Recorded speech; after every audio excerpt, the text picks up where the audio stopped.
Boa tarde, saúde a todos os teósofos e a todos os participantes, e é com muita alegria que participo neste encontro de fraternidade, de compreensão e de tentativa de encontrar as melhores formas de expor e de aplicar praticamente os maravilhosos ensinamentos teosóficos.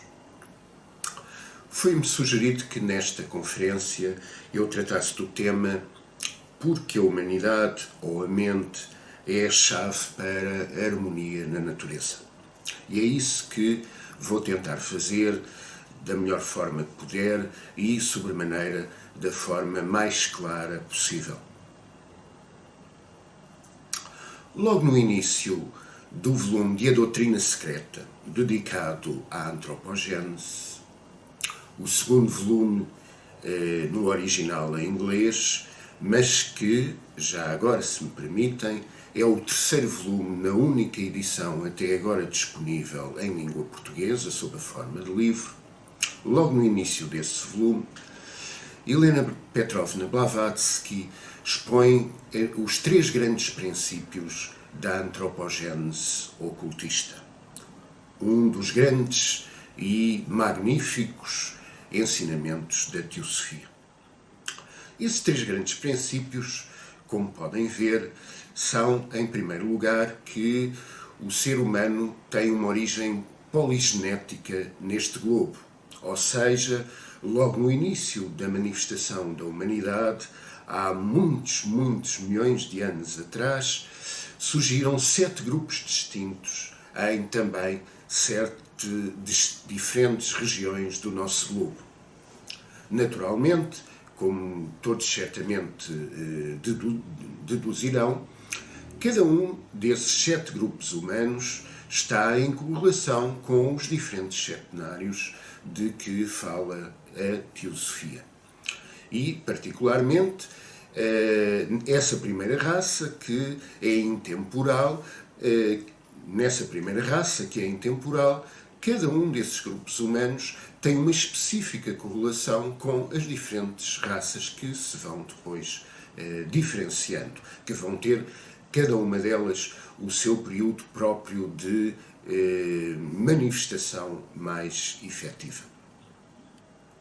O segundo grande princípio da antropogênese ocultista é a de que o corpo astral, o Linga Sharira, é formado, surge antes do corpo físico e serve de modelo a partir do qual se decalca, se plasma, se densifica oportunamente, já na terceira raça raiz, o corpo físico denso.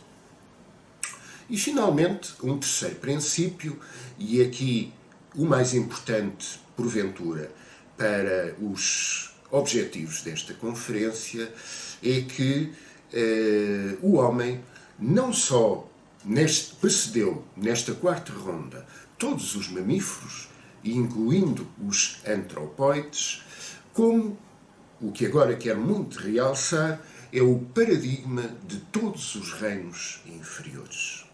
Ou seja, aquilo que o ser humano é, aquilo que pensa, aquilo que sente, aquilo que faz e influencia de forma determinante o reino animal, o reino vegetal, o próprio reino mineral e também, seguramente, os reinos elementais. Isto tem uma importância extraordinária em termos práticos. Com efeito, significa que a humanidade tem uma enorme responsabilidade em tudo aquilo que faz, em todos os seus atos, em todas as suas emoções e, talvez mais importante ainda, e conforme o título da conferência, naquilo que pensa, no modo como utiliza a sua mente. Com efeito, nós não influenciamos apenas com os nossos atos e omissões, tanto físicos como passionais, como mentais, não influenciamos apenas os outros seres humanos, a humanidade como um todo, o que já de si, de qualquer forma, seria algo de muitíssimo, muitíssimo relevante e com o qual, como é óbvio, devemos ter a maior atenção. Mas influenciamos também o reino animal, o reino vegetal, o reino mineral, os reinos elementais, como já disse. Tudo está interligado, a lei do karma a tudo rege e da natureza dos nossos pensamentos, sentimentos e ações vai depender o modo como a natureza constituída justamente por esse conjunto de seres nos diferentes reinos se vai manifestar. Assim, se nós temos pensamentos, sentimentos, atos agressivos, egoístas, desequilibrados, autocentrados, caprichosos, de domínio a todo o custo e de qualquer forma para satisfazer o nosso egocentrismo, tanto pessoal como nacional, etc., nós, evidentemente, vamos introduzir na natureza como um todo e nos seres que a integram e constituem esses mesmos desequilíbrios, essa mesma agressividade, essa mesma desarmonia. E, pelo contrário, se forem equilibrados, se forem luminosos, se forem harmoniosos, se forem de natureza superior os nossos pensamentos, as nossas emoções e os correspondentes atos físicos, então, naturalmente, que a natureza se torna ou se mantém, porventura, harmónica, equilibrada e trazendo como resultado circunstâncias que nos facilitam em vez de nos obstaculizar. Isso tudo, naturalmente, e como acabei de dizer, regido pela lei do karma.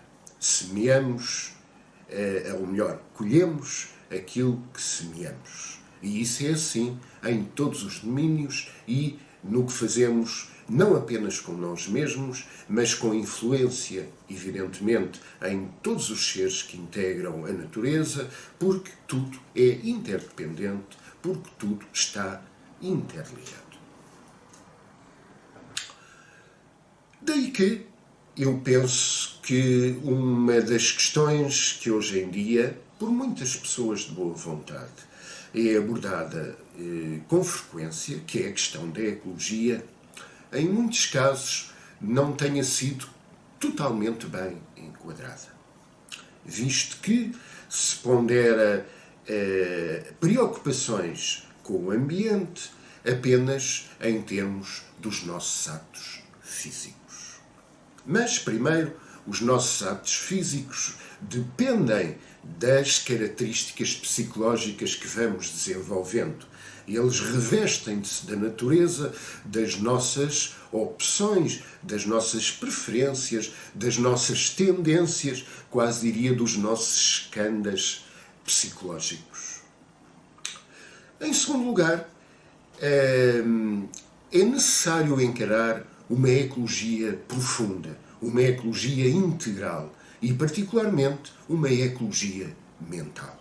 Não são apenas os nossos atos físicos que vão interferir com a natureza e com tudo à nossa volta, mas são também os nossos pensamentos, as nossas emoções, os nossos desejos.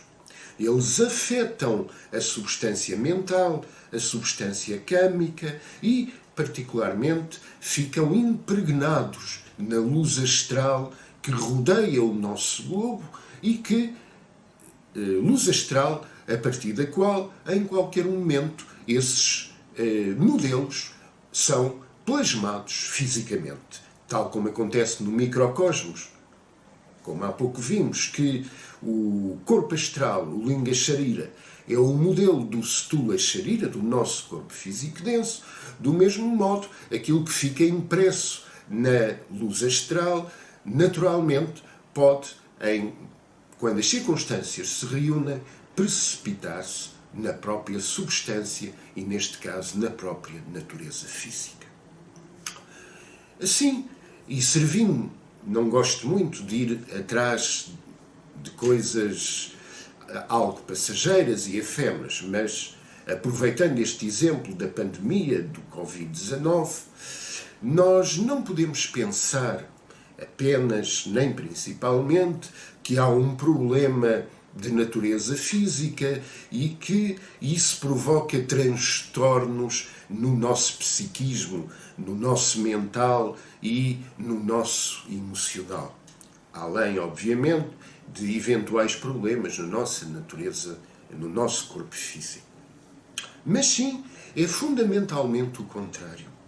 É o nosso modo de pensar, é o nosso modo, as nossas reações emocionais que introduzem constantemente novos vírus, novas causas de desequilíbrio, de desarmonia, e é isso que vai dar origem, naturalmente, a estas reações kármicas e defensivas, por outro lado, que são aquilo que vamos colher do que anteriormente, do que sucessivamente fomos semeando. São sinais que deveríamos saber interpretar, mas saber interpretar num sentido integral, não olhando apenas, não olhando exclusivamente para os nossos atos físicos, por muito gravosos que eles possam ser, e nós, evidentemente, com as nossas ações, temos introduzido muitas destruições e muitos desequilíbrios na natureza, mas, antes de tudo, devemos ponderar o que é que a qualidade, as características da nossa mente, do nosso karma, dos nossos desejos, provocam na natureza como um todo. E bom, isto conduz-nos naturalmente à questão que é absolutamente fundamental no ensinamento teosófico da constituição setenária do ser humano, dos 7 princípios, vivenciais, dos 7 princípios de consciência. Que, certamente, todos os presentes, todos os que têm a bondade agora de me estar a ouvir conhecem, mas remetemos também para um esquema que aparecerá na edição desta conferência, um esquema que foi elaborado por um teósofo que partiu há alguns anos atrás e com o qual tive, aliás, o grato privilégio de manter alguma correspondência, já nos seus últimos anos de vida, um teósofo inglês que muitos conhecerão de nome, pelo menos Geoffrey Farding. Bom, e temos então 7 princípios diferenciados, com as suas características próprias, sobre os quais não nos podemos aqui alargar, embora vamos fazendo algumas referências, e neles podemos verificar a centralidade do princípio mental na sua dualidade.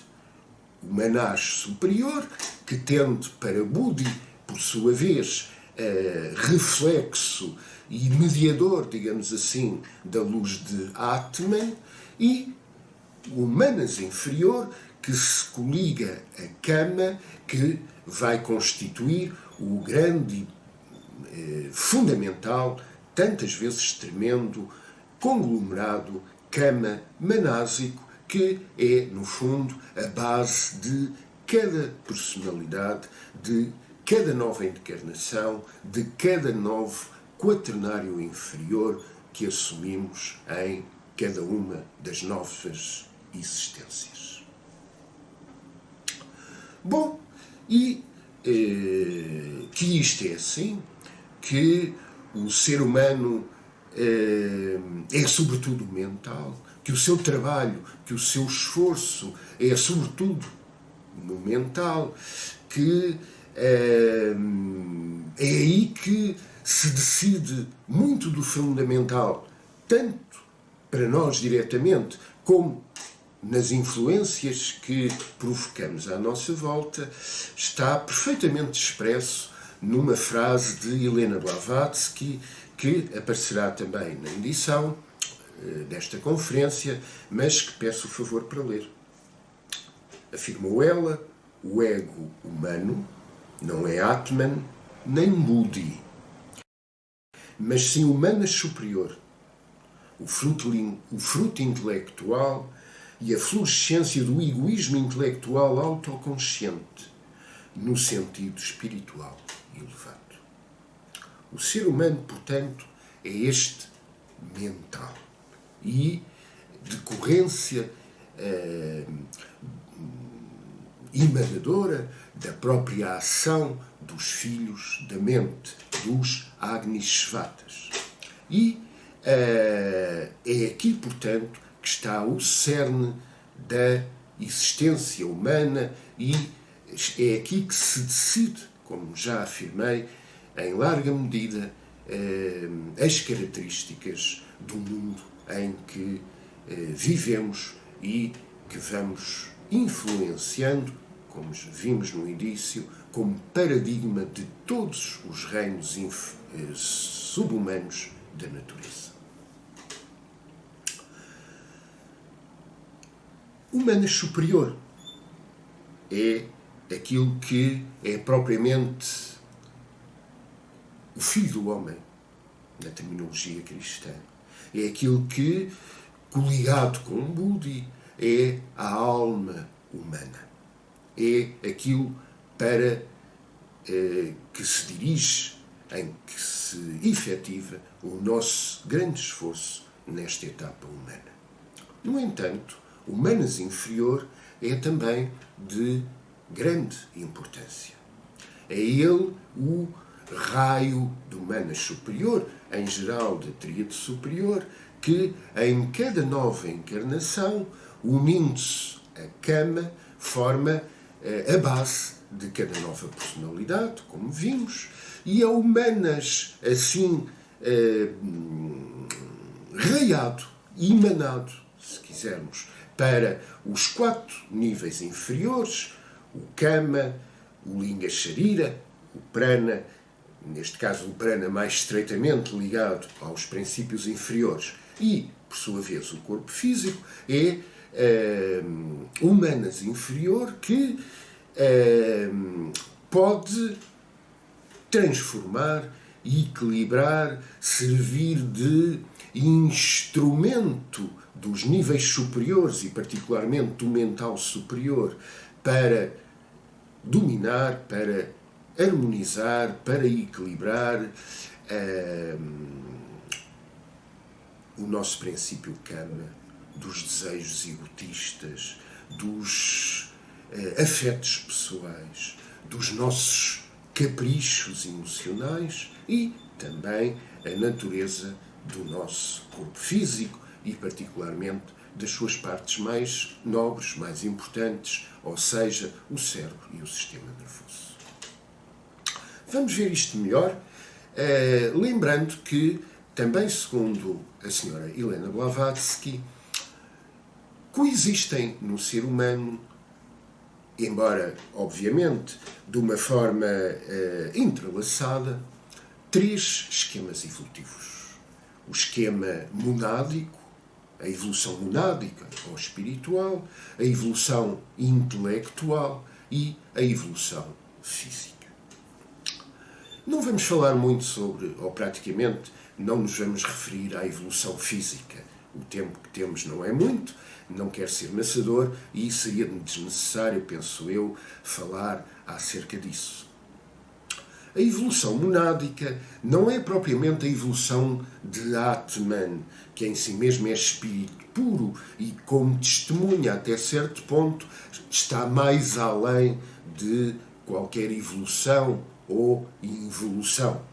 Mas mais propriamente diz respeito à evolução daquela díade espiritual que é Atman com o seu veículo, que é Buddhi, a alma espiritual. A nossa natureza espiritual é sadia, monádica, é, num certo sentido, particularmente Atman é assim, é una, é infinita, é indivisível, é homogénea e precisa, para se manifestar e para atualizar os seus poderes latentes, do atrito, do contraste com uma base física. E, para desse modo, desenvolver a autoconsciência, visto que o puro espírito, Atman, é consciência absoluta, o que é, num certo sentido, não consciência, inconsciência de qualquer coisa em particular, de qualquer coisa relativa, de qualquer coisa condicionada. E, dizia eu, portanto, é necessário que a natureza monádica se espelhe naquilo que lhe serve de oposto polar, que são os princípios mais materiais, para adquirir individualidade, para adquirir autoconsciência. E falo, o que é muito curioso, de alguma forma, radiando para os níveis da ilusão cósmica e da ilusão individual, da ilusão humana.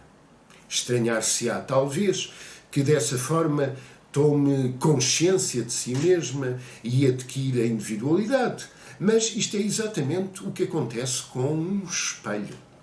Nós refletimos num espelho, a imagem que está no espelho é meramente ilusória, mas ao mesmo tempo faz-nos tomar consciência de nós mesmos, embora aí, meramente do ponto de vista físico, isto é apenas uma imagem simbólica, evidentemente. Bom, mas o que é importante neste tríplice esquema evolutivo é, sobretudo para o âmbito desta conferência, é naturalmente a evolução mental.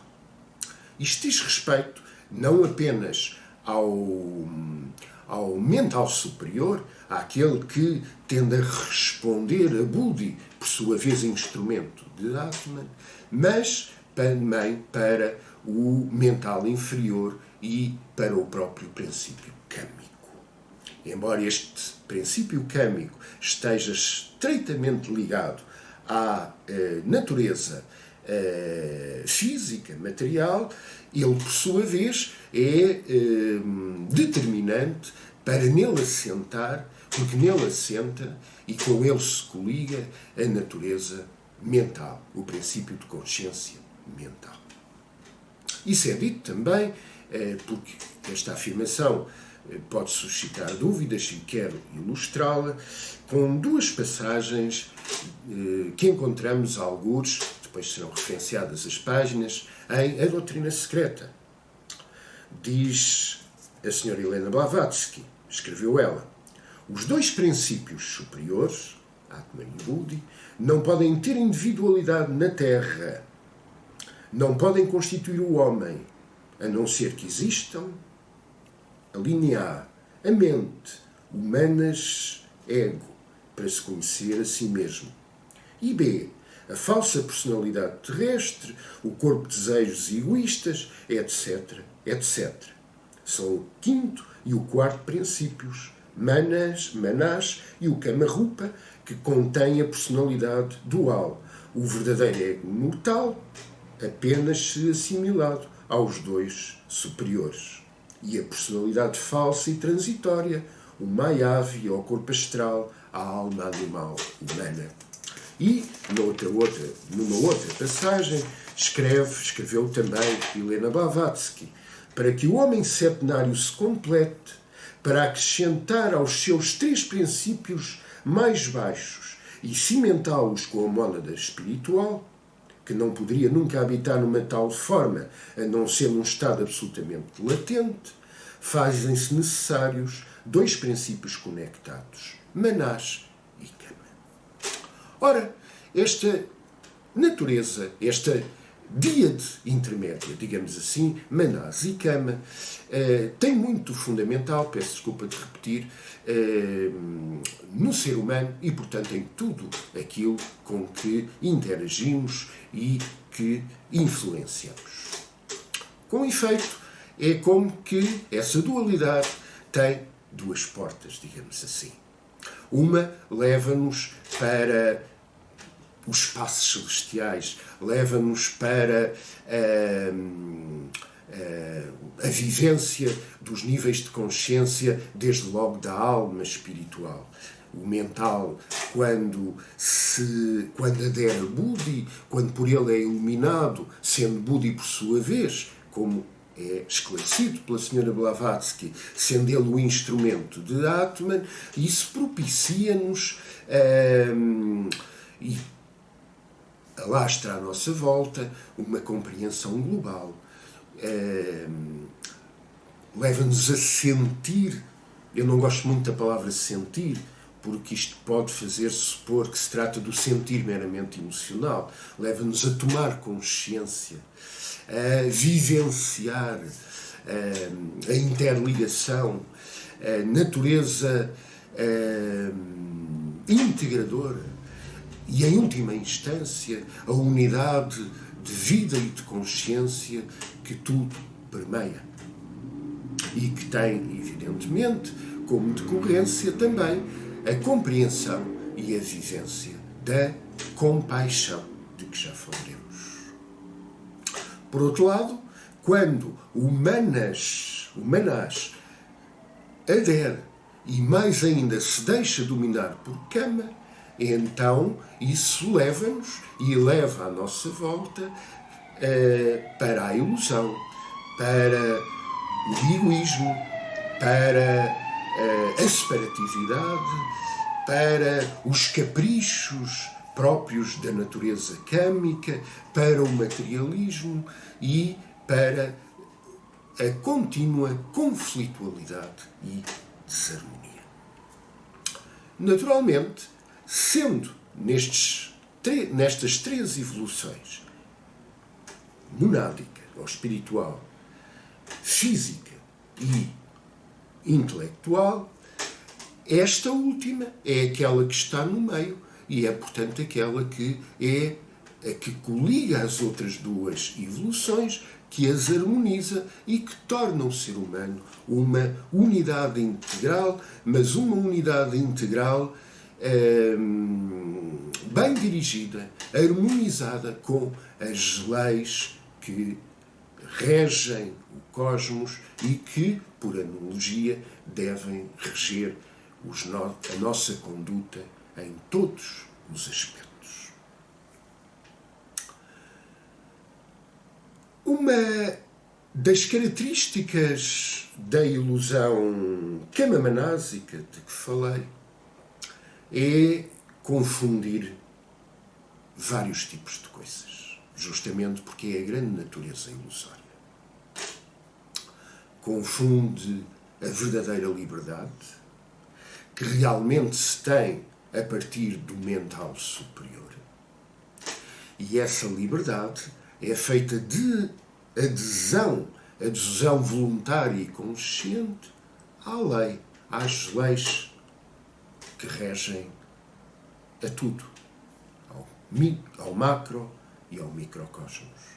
E confunde-se isso, essa verdadeira e sagrada liberdade, com o fazermos aquilo que nos apetece, não pensando nos seus resultados, tanto aqueles que karmicamente iremos escolhendo, como aquilo que determinamos à nossa volta e que pode ser sobremaneira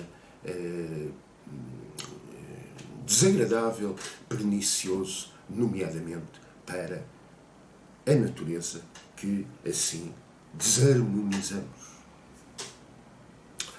Confunde-se nessa ilusão kamamanásica os pares de opostos, o afeto e o ódio.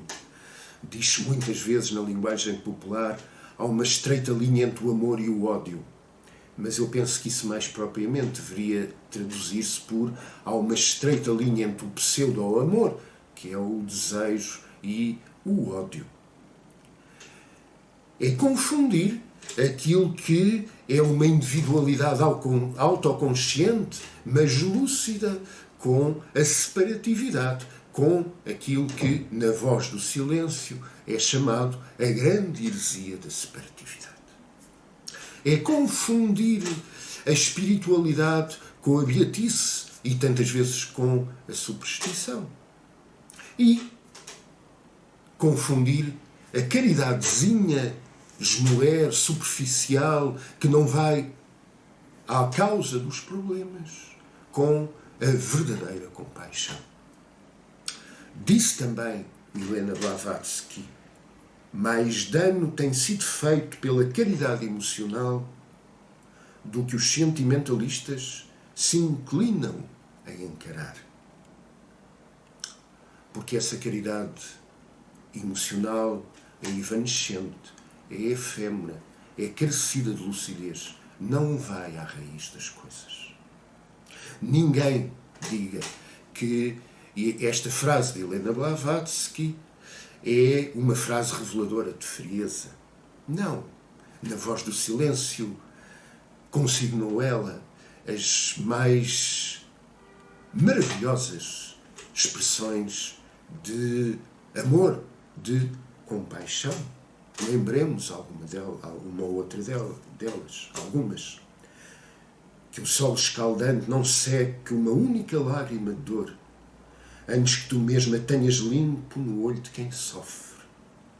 Que cada ardente lágrima humana goteje no teu coração e aí permaneça. Nem tão pouco a enxugues, enquanto não for retirada a dor que a causou. Sublinho aqui, causou. Estas lágrimas, ó tu de coração tão compassivo, são as correntes que irrigam os campos da caridade imortal. E depois aquele final tão sublime do mesmo texto ou conjunto, tratados da voz do silêncio, inclina agora a tua fonte, ó Bodhisattva. A compaixão fala e diz: pode haver felicidade quando tudo quanto vive tem de sofrer. Quererás salvar-te ouvindo todo o mundo a chorar. Agora ouviste o que foi dito. Chegarás ao 7º degrau e atravessarás a porta do conhecimento final, mas só para tomares a dor por esposa. Se queres ser Tathagata, seguir os passos do teu predecessor, conservar-te altruísta até ao fim terminável. Resumindo, porque o meu tempo está a acabar, é muito importante, a meu ver, nós termos um entendimento, uma compreensão alargada, profunda e rigorosa do sistema teosófico. Certo? Nós não podemos ir atrás da mera, vou-te a usar a expressão, caridade emocional, superficial, sem percebermos onde é que está a verdadeira raiz do problema e tentando com analgésicos, com meros paliativos, resolver problemas de fundo, o que é o erro dos nossos tempos e daqueles que estão mais próximos, com tanta demagogia política, social e até de assim chamada filantropia, coisa em si mesma, obviamente, de todo louvável, mas não quando é feita, mas não tanto quando superficial e demagógica. Mas esclarecidamente, nós não podemos ficar numa atitude autocentrada e devemos fazer aquilo que compete a estudantes de teosofia e àqueles que querem percorrer o caminho do discipulado, que é servir. Servir a todos, servir ao bem geral, servir ao bem comum, de acordo com esses ensinamentos preciosos e incomparáveis da teosofia, e indo solicitamente, não só esclarecendo as efetivas raízes dos problemas e quais as soluções de fundo, como sendo praticamente, mas com as características que referi, compassivos. É aquilo que também na Voz do Silêncio diz a senhora Blavatsky: a compaixão não é um atributo, é a lei das leis, a eterna harmonia, o próprio ser divino, a essência universal, a luz da justiça eterna, a conveniência de todas as coisas, a lei do amor eterno. Sejamos nós, portanto, conscientemente, lucidamente, mas determinadamente, os portadores da compaixão e aqueles que tentam manter e restabelecer a harmonia. Desde logo, começando por nós, aprendendo a funcionar nos nossos níveis mais axiais no momento, e aqueles que têm a tal natureza dual, harmonizadora ou desequilibradora, desde logo começando por reajustar o nosso modo de estar psiquicamente. Há uma frase de Leibniz, o grande filósofo alemão, que eu gostaria de citar: não há nada que contribua mais para o bem geral de todos os homens do que aquilo que aperfeiçoa a razão. E há nisto, julgo eu, um grau muito importante de verdade. Assim, e para terminar, estabeleçamos em nós mesmos a correta harmonia. E a correta harmonia é aquela que leva a que esses dois princípios intermédios, o manás mental e o kama, o desejo egotista, sejam conduzidos, iluminados por Buddhi e, através de Buddhi, por Atman, mas mais diretamente por Buddhi, e que dessa forma